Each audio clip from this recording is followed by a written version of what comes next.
민수기 말씀이 쭉 길게 나오는데 어떤 배경인지는 다 들으셨으니까 알고 계시죠? 모세가 이제 사람들을 이끌고 하느님께서 약속하신 가나안 땅에 정착하기 위해서 이동했었던, 그리고 첫 번째로 이제 들어가려고 하다가 못 들어가게 된 사건이죠. 이때에 하느님께서 모세에게 12개의 지파의 대표들을 한 명씩 뽑아라. 그래서 정찰병을 보내게 되죠. 그래서 정찰병들이 이 가나안 땅에 40일 동안 이렇게 쭉 탐색을 쭉 해보니, 야, 여기가 진짜로 하느님께서 말씀하셨던 그 젖과 꿀이 흐르는 땅이 맞구나 라는 확신을 가졌어요. 근데 두 가지를 이제 살펴보게 되는 것이죠. 첫 번째는 젖과 꿀이 흐르는 땅이라는 풍요한 땅이라는 사실을 알게 되고, 두 번째는 이미 정착해서 살고 있는 사람들이 있는데 그 사람들이 막 기골이 장대하고 막 힘도 세서 막 무서운 민족들인 거죠. 자신들은 아마도 유목 생활을 하는 사람들이었기 때문에 잘 먹지도 못했을 것이고, 그 사람들과는 상대적으로 좀 체격도 좀 작고 왜소한 모습이 있지 않았을까. 그래서 이 민수기에서 표현하기로 자신들 스스로를 뭐라고 표현하죠? 메뚜기라고 표현을 하죠. 근데 너무 웃긴 것이 상대방도 우리를 메뚜기처럼 볼 거고 우리도 우리가 메뚜기처럼 보인다, 이런 표현들을 쓰는 것으로 보아서 자신들이 굉장히 힘이 없는 사람들이다 라는 것을 자각하고 있었던 것 같아요. 그래서 용기 있게 하느님의 말씀에 응답하면서 나아가지 못했던 것이죠. 근데 그때에 여푼네의 아들 칼렙과 눈의 아들 여호수아만 하느님의 그 말씀을 따라서 가나안 땅으로 들어가려고 했고, 나머지 10개 지파의 대표들은 들어가지 않으려고 했죠. 그래서 하느님께서 뭐라고 이야기를 하셨죠? 40년 동안 40일 동안 정착을 했던 거에 하루를 1년으로 보아서 40년 동안 이 약속된 땅에 들어가지 못할 것이다. 그러면서 지금의 세대가 아니라 다음의 세대가 들어가게 될 것이다 라고 이야기를 하십니다. 그리고 민수기의 내용을 쭉 보면 28절에 이런 내용이 나와요. 주님의 말이다 하면서 내가 살아있는 한 너희가 내 귀에 대고 한 말에 따라 내가 반드시 너희에게 그대로 해주겠다 라고 이야기를 합니다. 귀에 대고 뭔 얘기를 했을까요?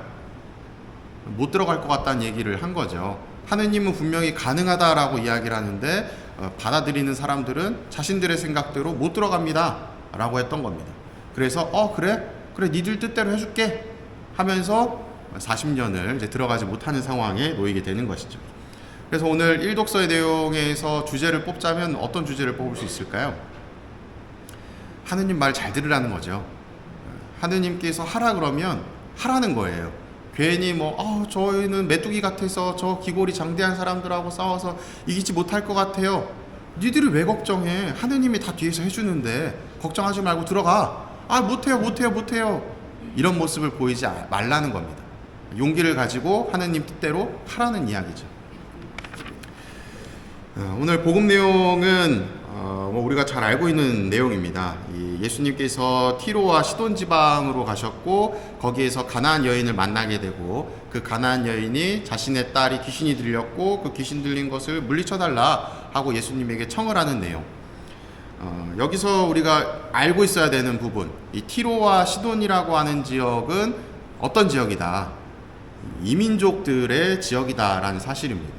이민족들의 지역이라 함은 유다인이셨던 예수님의 입장에서 보면 먼저 사랑을 베풀어야 되는 존재들은 이 선민사상이라고 할 수 있는 이 유다인들에게 있는 것이고, 그 다음에 이제 이방인들에게 있다라는 것이 그 당시의 인식이었어요. 그것을 염두에 두시고 오늘 복음 내용을 본다면, 이 가나안 부인이라고 하는 여인은 유다인이 아니라 이민족이라는 것이죠. 그 말인즉슨 유다인들보다는 그 차순위에 이 구원이 놓여져 있다라는 이야기예요.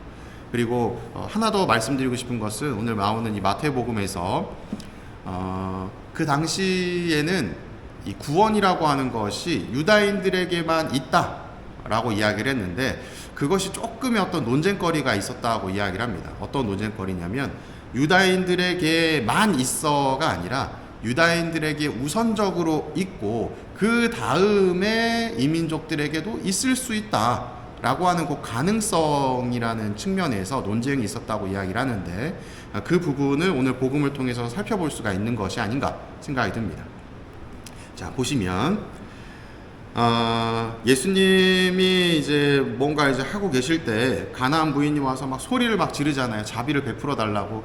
막 아마도 예수님이 계시고 주변에 사도들과 또 믿고 따르는 사람들이 있고 그 너머에 이 가나안 부인이지 않았을까 싶습니다. 소리를 막 지르니 이 사도들이 먼저 그것을 들었을 것이고 조용히 좀 하라고 소리를 질렀겠죠. 근데 그러지 않고 계속해서 의지를 가지고 소리를 지르니 결국엔 그 목소리가 예수님에게까지 닿게 되고, 예수님께서도 이게 무슨 소리냐 하고 이제 알아차리게 되신 거죠.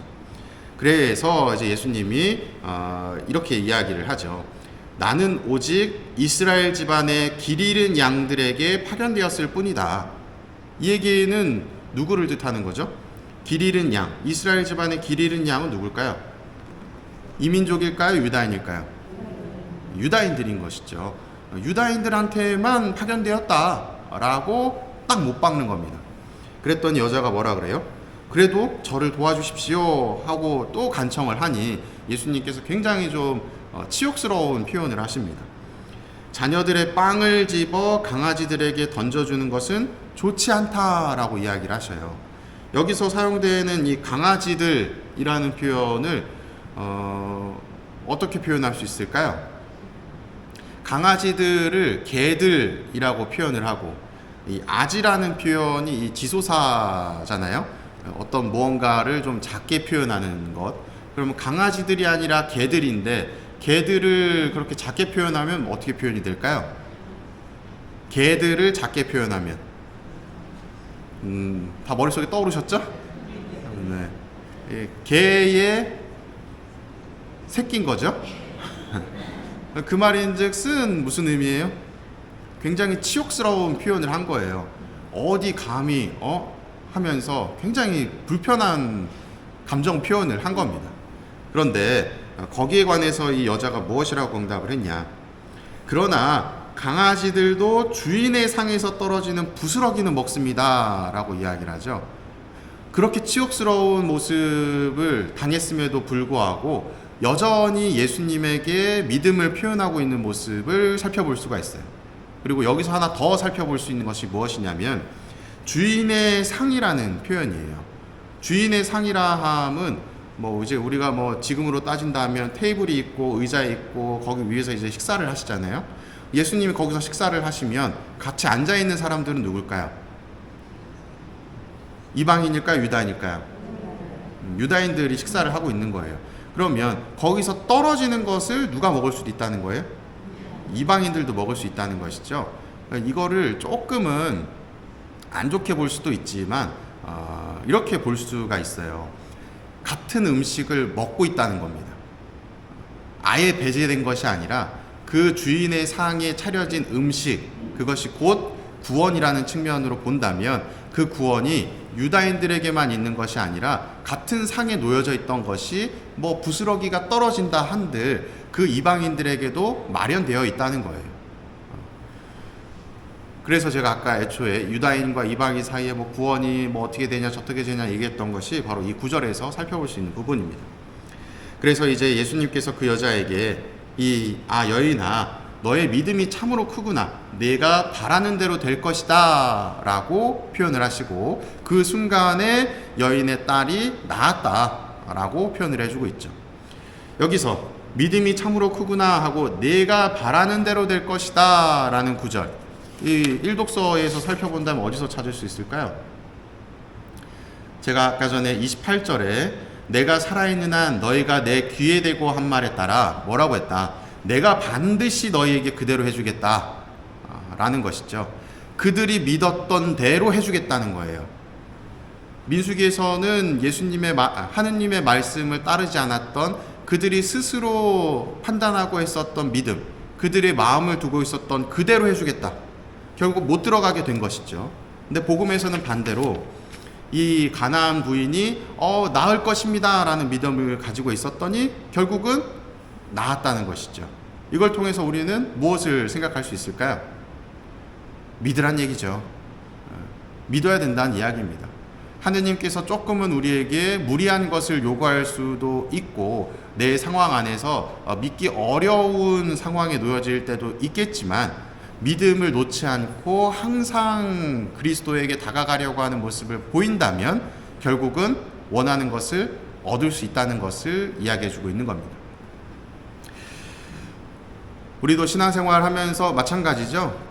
매 순간이 도전이고 그리고 또 그 도전에서 때로는 믿음을 잘 지키는 경우도 있지만 때로는 좋지 않은 곳에 좋지 않은 것에 넘어가기도 합니다. 그 매 순간마다 우리가 믿음을 잃지 않고 올바른 선택을 할 수 있는 그러한 신앙인의 모습을 보인다면 언제나 하느님께서도 예수님께서도 그리고 성령께서도 우리와 함께 하신다는 것을 오늘 독서와 복음을 통해서 깨닫게 되는 것 같습니다. 오늘 하루도 삼위일체 하느님을 잊지 마시고 또 그분 안에서 좋은 것들을 누리면서 하루하루를 살아가시기 바랍니다. 사랑합니다.